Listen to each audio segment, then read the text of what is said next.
With the heavy focus on climate change, emissions, and more electric cars being released, it's no surprise that there are stricter emission rules being implemented in the trucking industry as well. Needless to say, there are people and organizations that are not happy about it.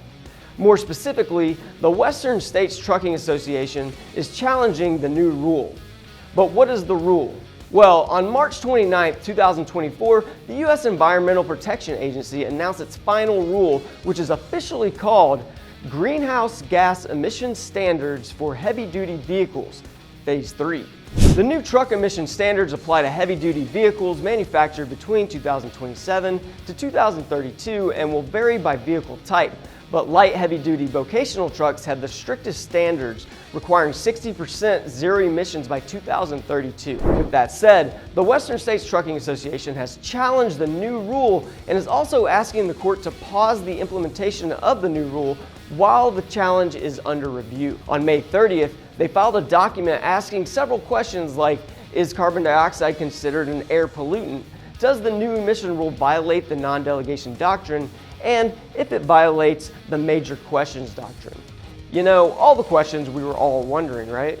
The bigger question floating around in our heads is, how will this rule affect commercial motor vehicles? Well, there are 5 major ways. Number 1, it revises certain greenhouse gas standards for 2027 vehicle models. Number 2, it updates elements of the averaging, banking, and trading program.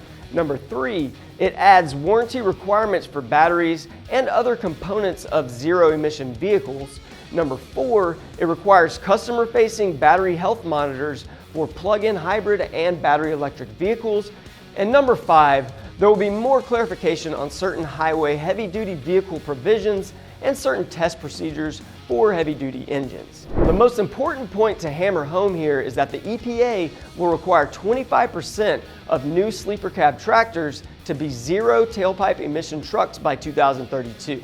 Manufacturers will be allowed to reach the requirement through a variety of technologies, but there's a focus on battery electric, mostly because of price and the current charging infrastructure. On a side note, this is not the only emission standard floating around, and the Western States Trucking Association are not the only ones upset. You remember CARB? Well, the CARB Advanced Clean Truck Regulation would require every truck sold in Pennsylvania to be zero emission by 2045. We had PMTA's Rebecca Euler on our podcast last year to discuss it. Check out that link above. If you have any questions or concerns about these changes, you can always get in touch with us by calling, emailing, or filling out the form below, and one of our DOT compliance specialists will help you out.